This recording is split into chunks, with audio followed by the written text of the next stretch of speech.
నా పేరు వంగరి సాయి కుమార్. ఈరోజు తెలంగాణ రాష్ట్రంలో ఉన్నటువంటి కాంగ్రెస్ పార్టీ ప్రభుత్వాన్ని ఈరోజు జనసేన పార్టీ తరపున సూటిగా ప్రశ్నిస్తున్నాను.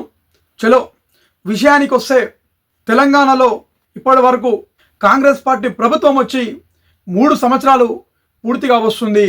కానీ ఇప్పటి వరకు కూడా ఎస్ఐ కానిస్టేబుల్ ఉద్యోగాలు కూడా వేయకపోవడం చాలా బాధాకరం. ఈరోజు కాంగ్రెస్ పార్టీ ప్రభుత్వంలోకి రావడానికి ఆ ఎలక్షన్ టైంలో 2 లక్షల ఉద్యోగాలు వేస్తా అని చెప్పి నిరుద్యోగులు ఎవరైతే ఉన్నారో వాళ్ళందరికీ కూడా మాట ఇవ్వడం జరిగింది.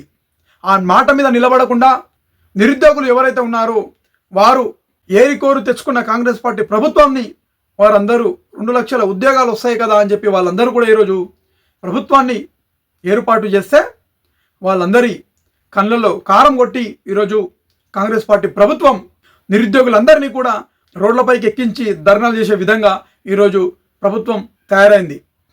నిరుద్యోగులు 20,000 కానిస్టేబుల్ ఉద్యోగాలు ఏవైతే ఉన్నాయో ఆ 20,000 ఉద్యోగాలు ఇవ్వండి అని చెప్పి వాళ్ళందరూ కూడా రోడ్డుపైకి ఎక్కి ధర్నాలు చేస్తుంటే పోలీస్ అధికారులు కూడా నిరుద్యోగులపై లాఠీ చార్జ్ చేస్తూ వాళ్ళందరినీ కూడా అరెస్ట్ చేస్తున్నారు. మనందరం కూడా చూస్తున్నాం. అది ప్రజాస్వామ్యంలో ఇది కరెక్ట్ కాదని చెప్తున్నాను ఈరోజు నేను.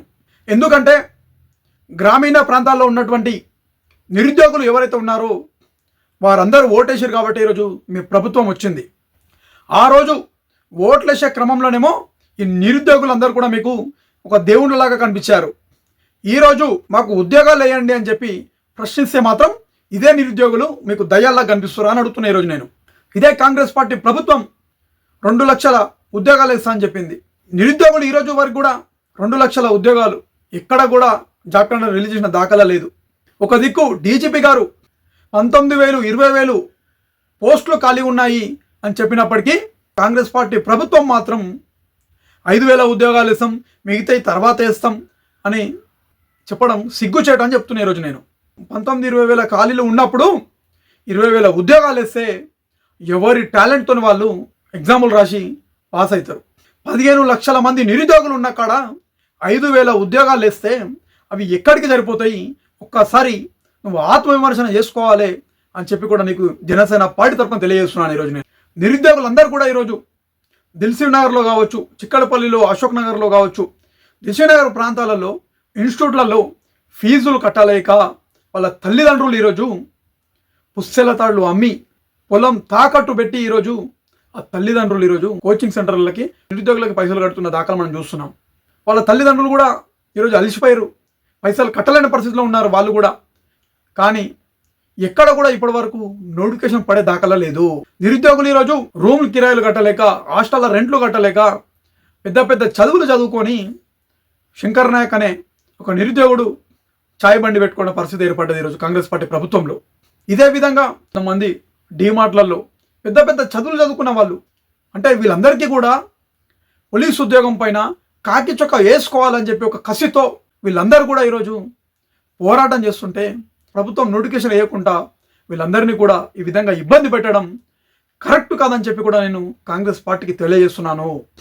మీరు చూసుకోండి, దిల్సుఖ్ నగర్లో ఒక రౌండ్ వేయండి, అక్కడ ఉన్నటువంటి నిరుద్యోగుల సమస్యలు ఏందో ఒకసారి మీరు తెలుసుకోండి. మీ ఇంటెలిజెన్స్ రిపోర్ట్ ఉంటే రిపోర్ట్ తెప్పించుకోండి. నిరుద్యోగులు ఈరోజు చూసుకుంటే సాయిబాబా గుడిలో ఒక పూట భోజనం చేసి ఇన్స్టిట్యూట్లలోకి వెళ్ళి చదువుకున్న పరిస్థితి ఈరోజు ఏర్పడ్డది. ప్రతి ఒక్కరు కూడా చాలా ఇబ్బందులకు గురవుతున్నారు. నోటిఫికేషన్ రాక కోచింగ్ సెంటర్లకు పోయి కోచింగ్ అయిపోయి మళ్ళీ రిపీటెడ్ చదువుకుంటా వాళ్ళ బుర్ర ఖరాబ్ అవుతుంది తప్ప వాళ్ళందరూ కూడా ఈరోజు ప్రాణాలు తీసుకోవడానికి సిద్ధమయ్యారు తప్ప ప్రభుత్వం మాత్రం నోటిఫికేషన్ వేసిన దాఖలా ఇక్కడ కూడా కనిపిస్తలేదు.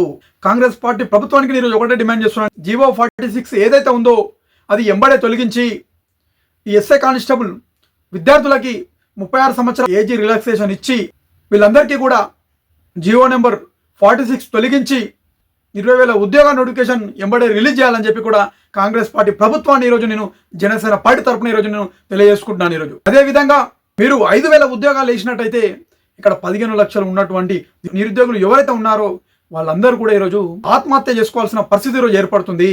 నీకు ఓటేసిన పాపానికి ఆ పిల్లలని కాపాడుకుంటావా? వాళ్ళందరినీ కూడా ఈరోజు ప్రాణాలు తీసుకోమంటావా? నీ చేతిలో ఉంది రేవంత్ రెడ్డి గారు. ఆలోచించి పిల్లలందరికీ కూడా మీరు పెద్ద మనసు చేసుకొని 20,000 ఎస్ఐ కానిస్టేబుల్ పోస్టులు మీరు ఎంబడే రిలీజ్ చేయాలని చెప్పి కూడా జనసేన పార్టీ తరపున ఈరోజు నేను నిరుద్యోగుల పక్షాన నిలబడి మీకు తెలియజేసుకుంటున్నాను. ఈరోజు ఏ రోజు కూడా మనం చూసుకున్నట్టయితే నిరుద్యోగులు రోడ్లపైకి ధర్నాలు చేస్తారు, కానీ ఏ రోజు కూడా ప్రభుత్వాన్ని కానీ పైన ఉన్నటువంటి అధికారులను కానీ ఎక్కడ కూడా ఒక బూతులు మాట్లాడకుండా చిల్లరమల్లర విమర్శలు చేయకుండా వాళ్ళు చదువుకున్న వాళ్ళలాగా ఒక లైన్ ప్రకారం ఒక ప్రణాళిక ప్రకారం వాళ్ళందరూ కూడా ఈరోజు ప్రభుత్వాన్ని ప్రశ్నిస్తారు తప్ప శాంతియుతంగా వాళ్ళు ధర్నాలు చేస్తారు. నిరుద్యోగులందరూ కూడా ఈరోజు గ్రామీణ ప్రాంతాల నుండి వచ్చి అందరూ కూడా ఈరోజు హైదరాబాద్లో ఇన్స్టిట్యూట్లలో ప్రిపేర్ అయ్యకుండా కోచింగ్ సెంటర్లలో ఫీజులు కట్టలేక నేను ఫైనల్గా కాంగ్రెస్ పార్టీ ప్రభుత్వానికి నేను ఈరోజు కాంగ్రెస్ పార్టీలో ఉన్నటువంటి ఎమ్మెల్యేలకి మంత్రులకి ప్రతి ఒక్కరికి కూడా నేను ఈరోజు తెలియజేస్తున్నాను ఒకటే, మీరు ఒక్కొక్క నియోజకవర్గం నుండి ఎమ్మెల్యేగా మీరు బాధ్యతలు వహిస్తున్నారు. ఈరోజు మీ నియోజకవర్గంలో ఎంతమంది నిరుద్యోగులు ఉన్నారు కూడా మీరు ఆలోచించి మంత్రివర్గం కూడా ముఖ్యమంత్రి రేవంత్ రెడ్డి గారి పైన ఒత్తిడి పెట్టి ఎస్ఐ కానిస్టేబుల్ 20,000 ఉద్యోగాలు ఎంబడే రిలీజ్ చేయాలని చెప్పి కూడా మీ అందరికీ జనసేన పార్టీ తరపున ఈరోజు నేను తెలియజేసుకుంటున్నాను. జై హింద్.